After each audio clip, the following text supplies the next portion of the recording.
gentlemen, welcome back to the lineup. 5519 Yonge Street, greatest city in the world. Brooklyn Zoo. We gotta touch on it. Brooklyn Zoo. It's Toronto, but Brooklyn Zoo. Talk to me.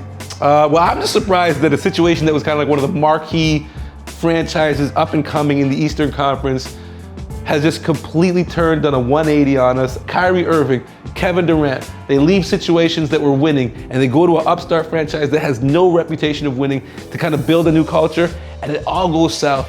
And I think we know it all starts with Kyrie Irving. So I think this is a suicide mission from the get-go, right? Wow. Okay. When you look at, your superstar having a say, great, that's fine. But when you have 2 or 3 guys that have too much say, you put that onus on your coach to now control these guys who know that the overhead is listening to them rather than your coaches or anybody else. And the reality is, when you listen to players, right, you know that KD's talented, Kyrie, one of the best players, for his position at this game. Greatest ball handler I've ever seen. But how many times have you seen other former players talk about both of those guys' leadership? Well, there is no leadership. If you look at what's happened, I put as much blame on Kevin Durant, on the things that have happened to this team, even if they say it's Kyrie's fault, because Kevin Durant has the biggest pedigree of anyone in that organization, I would say. He is the marquee player, right? And for him to kind of stand idly by on the sideline when James Harden starts complaining, when Kyrie starts missing games for vaccination, and Kevin Durant never put his foot down. And the problem there is that Father Time is undefeated, right? KD's getting up in age, Kyrie's getting up in age. That team has to win right now. And if they don't, you're going to have to blow this thing. So, Brooklyn signs Udoka. Let's say. Hasn't signed yet, right? No. Okay. Hasn't signed officially yet. Brooklyn signs Udoka. Being an NBA head coach, a professional head coach in sports, period, you're managing personalities. Can he bring these guys together? He did it in Boston because it was an issue. But there's something called mystique, right? I think the mystique is gone. I think first off, I don't know if they can sign Udoka. I think the pressure publicly is going to be too much. I think they're not reading the room. And it just shows another level to the mismanagement of this Brooklyn Nets organization, where this is even an idea. This is a concept that would come out in the public. So I think, signing Ime, if they go that route, it's probably the right person, but the wrong time. Can another team approach him? And Boston has welcomed and openly, invited that conversation. Sure, but I think now you're adding an element of more drama into this mix in Brooklyn, and you don't need any more. It's never a good situation when you're saying the owner's name as much as you are. And we heard Joe Tsai's name too many times of recent. Brooklyn Zoo. Crazy start to the season so far, man. Give me some early surprises, man. What do you think? My big surprise is the failure for teams to actually get in position for the Wembanyama sweepstakes. I thought the Utah Jazz and the San Antonio Spurs would be 0-10 right now, because that would be a great record for any team trying to get the real unicorn. I know they've thrown out unicorn for Chet Holmgren and a couple other guys, but this guy's the real deal. And I think that's pretty surprising that Pop doesn't have his guys throwing games. But that's not Pop. That's not his script. He's not. He literally came out preseason and told the fan base, do not bet. Yeah, do not bet on this team. Yeah. He tried to set expectations low, and I think it backfired on him. Listen, that Wemby sweepstakes is real. He's the real deal. I think for me, I got 2. And I don't know, one being Golden State and their slow start. And I don't know if that comes as a surprise given, what transpired between Draymond and Jordan. But that slow start, for me, them coming off a championship, and, it's something that they're ironing out. They have enough vets, but it is a little surprising. Yeah, I'm especially surprised at their record, only because coming off that championship, I thought they had positioned themselves well with all the young blood and the veterans that they had. Locking up Poole too was important, and I think their defense has been the real issue. I do think over the course of the season they'll iron it out. And secondly, for me, is I thought this Cleveland, Garland and Mitchell would have took a little longer. I was expecting that to take until about the midway point of the season to really work out. And those two have meshed seamlessly. Yeah, I'm surprised by them delightfully, but I also thought that the Eastern Conference would be a little bit better, right? I thought that Philly was going to be more of a player in the big picture. Like, I really thought, we talk a lot about the fact that the power had shifted from the Western Conference to the Eastern Conference. And now, as we're kind of getting into the start of the season, I'm kind of looking at some of these Eastern Conference teams that I thought would be major players.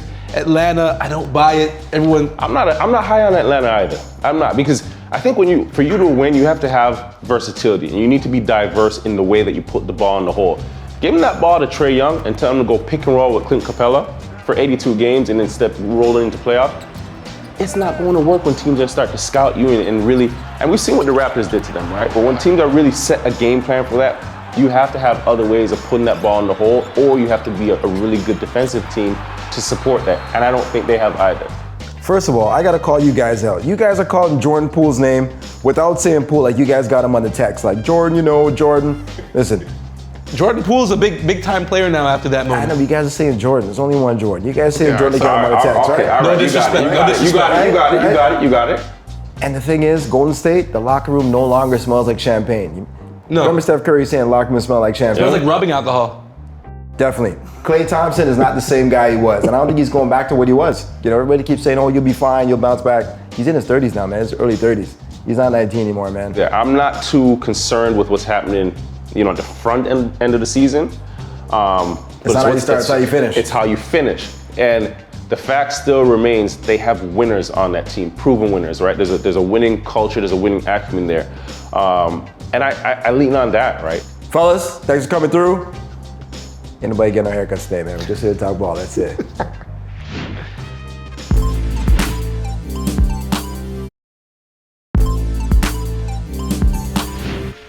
Back at NBXL, Akil, I heard you chopped it up with Tobias Harris of the Philadelphia 76ers, man. Talk to me.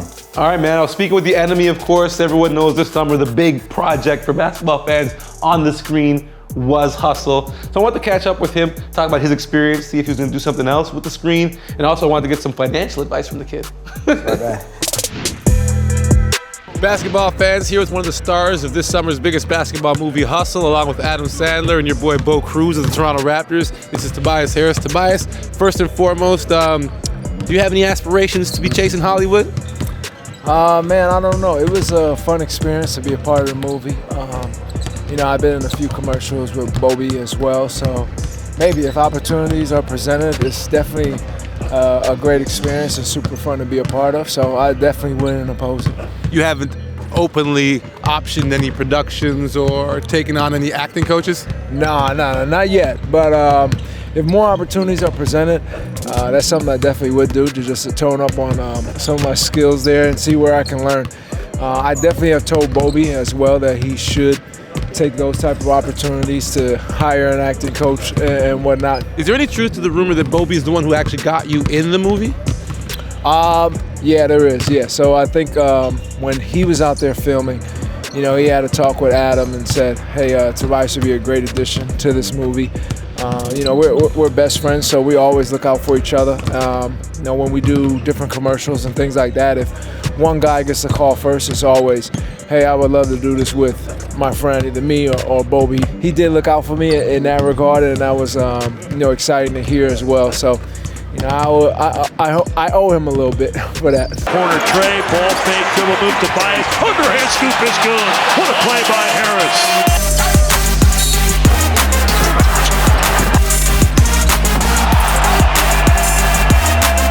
I'm always hesitant to watch basketball movies because the basketball isn't really up to par with how the real game looks. Your impressions of how this one turned out? Man, it was awesome. I think, I'm the same as you, seeing basketball movies and, being a player and playing professionally, knowing how actions really happen.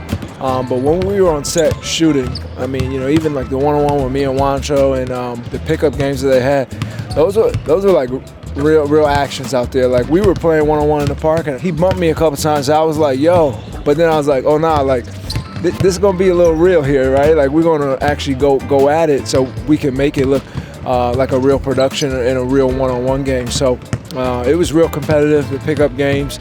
We had pickup at the night at one point, so we were all really competing because we wanted the movie to come out very authentic, very original.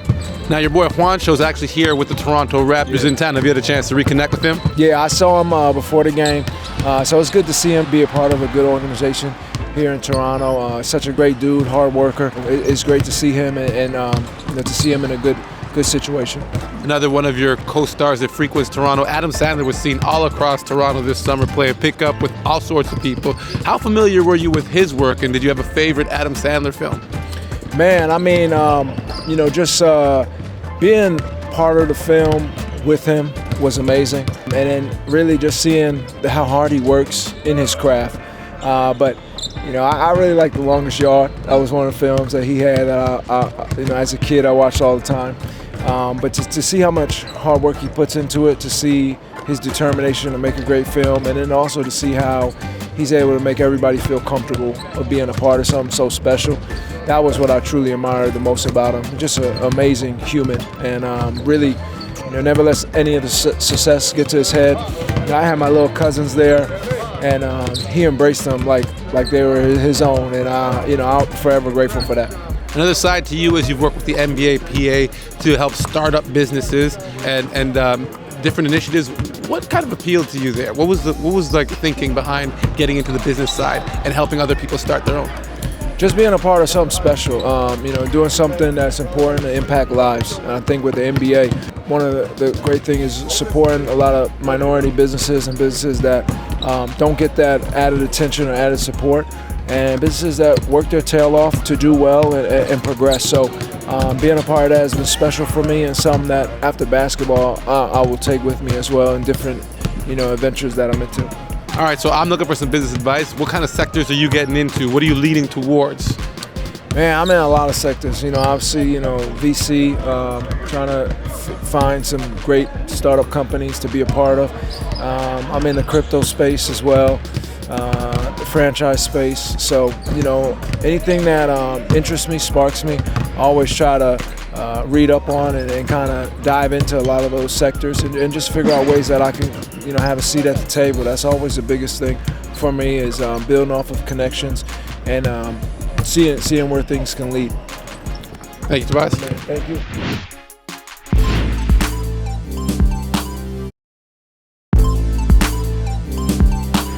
So Akil, besides Carabana, what'd you get into this summer? Well, one of the highlights of the summer was Full Court 21, put on by our guy Will Strickland, a friend of the family, obviously. And they had to put the event on hiatus. It's a street ball versus 21 style tournament. 21's a big game for us back in the day. Yep. So we try to keep that street ball essence alive with the kids. And I was out there chopping it up with the sponsors, chopping it up with the players, and just having a good time. Were you playing? I did not play. I am retired. I put the shoes away, but I watched. And you can watch too right now.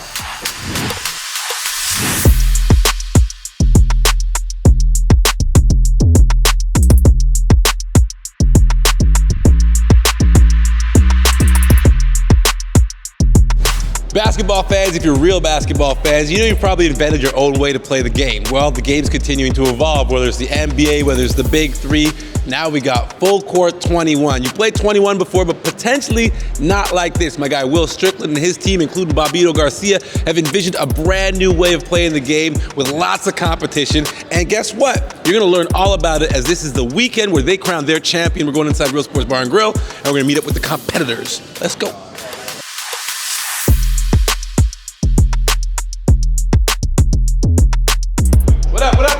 Talk to me about the actual game, Full Court 21, because it's not like have you ever played in a format similar to this before, or was it like a whole new experience? Oh, a whole new experience. I mean, you play with your boys and stuff, it's one thing, but when you go full court up and down, that's a whole nother ball game. So it's a real mental side of the game too, because once that cardio kicks in and you don't got that, then it becomes tough. Biggest thing I would definitely say is cardio. Yeah, it's like doing wind sprints. So if you're in shape, you got a better chance, and then foul shots is always the key.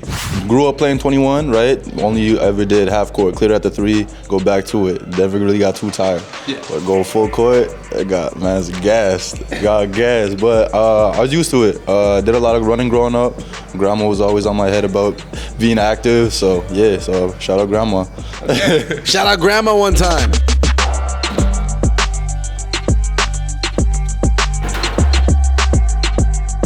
Outside Real Sports Bar and Grill for the inaugural night of Full Court 21. I'm here with Shireen, the head of sneakers for eBay, as you can tell by the heat on her feet. Now, Shireen, I want to talk to you about this because basketball is a growth industry, and eBay is obviously invested in this tournament. What What was the real inspiration for you guys to partner with Will Strickland in Full Court 21? Because it's different from most basketball games that we've seen. It's extremely different. And that's what I love about it. I think, that spoke to me, the idea of showing up to the court, proving yourself, and then becoming a part of a community. These guys are the group that I'm looking for. They're the ones that are wearing my sneakers. They're the ones that are trying to purchase the sneakers. So, they speak to me. But all that aside, they're just a really great bunch of athletes, guys, people. They have such great character. They work so hard out on the court. What do you look forward to most this weekend? Is it the off-court interactions and the opportunities to learn more from these guys, or is there a part of like the Full Court 21 that just really stands out to you? It's the final, that full court, seeing them run end to end, trying to catch up, seeing them exhausted near the end. You just see like who has it in them, and that's what I'm looking forward to. It is such great competition, such great ball. Like there's dunks in there, crossing up people. It's unbelievable basketball.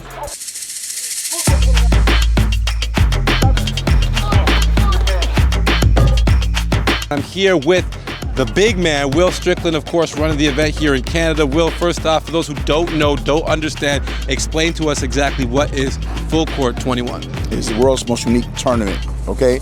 Most unique basketball tournament. It's not one-on-one, not two-on-two, not three-on-three, not four-on-four, not five-on-five. It's the only application of one-on-5 basketball. So if you don't have skills, don't come down to the court. All right, so break it down. I check the ball, I score, someone else pops on the court. Talk to me about the other rules. How does this differentiate itself? Well, there's no out of bounds. Okay. Right? We got referees, and you only get 3 fouls in our game. Normally when you play 21, there are no fouls. So you can foul indiscriminate until the fight starts. You know how that works. Normally when you play, it's half court. In our game, you shoot, you miss, I'm going the other way. First one to 21 or highest score wins after a 15-minute runtime game. In Canada, I give away a bunch of good prizes and trips to come to Toronto and play in the first ever all-Canadian final for Full Court 21 Canada. And what does this mean to the athletes? Because I know a lot of these guys aren't pros, but they're guys who love the game, they live for the game. What does it mean for the pickup players to have this kind of opportunity? The opportunity and the experience. It's more the experience than anything else. These guys make a connection and create connective tissue between the cities and the countries as well, and it becomes a brotherhood or a sisterhood of basketball. We're in 40 cities on 4 continents around the world already. We want to expand. We want more women engaged in the game. We have women out here right now. Our Full Court 21 Tokyo winner came all the way over to get that smoke. And so for those who are seeing this for the first time and they're thinking, damn, 2023, I need to be involved, where do they go? All our socials. Yep. Go to Full Court 21 CA, Full Court 21 NYC, and you can reach out to me, Will Strickland, and the number 1 on IG. Talk to me about the type of game they're playing out here, because this is so unconventional. I still have a hard time getting my head around all the rules. Like if you shoot a free throw and it's an air ball, you lose a point. Yes, you do lose a point. This game is honestly for young guys. I'm just being honest. Like it's a lot of running, a lot of back and forth. You definitely got to be in shape to play Full Court 21. Now, your impressions of the Full Court 21 brand of basketball, because this isn't the NBA, this isn't 3-on-3, this isn't 1-on-1, this is something completely different. Yeah, I like it a lot. You got to be in shape, you got to have some skill, you got to be able to dribble, left hand, right hand, you got to be able to pull up, you got to be able to hit foul shots, and you got to do it against 3 or 4 guys at the same time. How different is the experience of playing in this style of basketball as opposed to the traditional styles of basketball that you guys have played in? So different. It is so hard. I will not lie. What stands out for you? Everything is really different. Like playing outside is just different. Like your body gets tired faster than playing inside. And then it's really you against everybody else. So you just gotta stay creative, You competed in it yourself. So what have you seen as the most successful tactic for someone to succeed in this?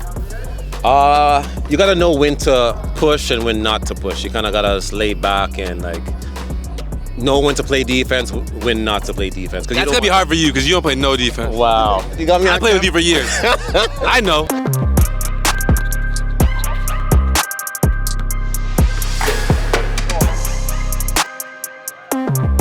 Standing on the surface of the Sun or Harbourfront Court downtown Toronto after another successful Full Court 21. Will, your parting thoughts after a great day of basketball in the city?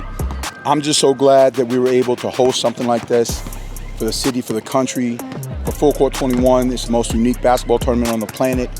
And all the people who came out and supported this, you guys our sponsor, eBay Canada, all the players, the men, the women who came out, and I'm just very grateful and thankful to be able to do something like this and give back to the community that gives to me. So, all right. Looking forward to it. With that said, I leave you with the sights and sounds of the men's final full court 21-22 edition.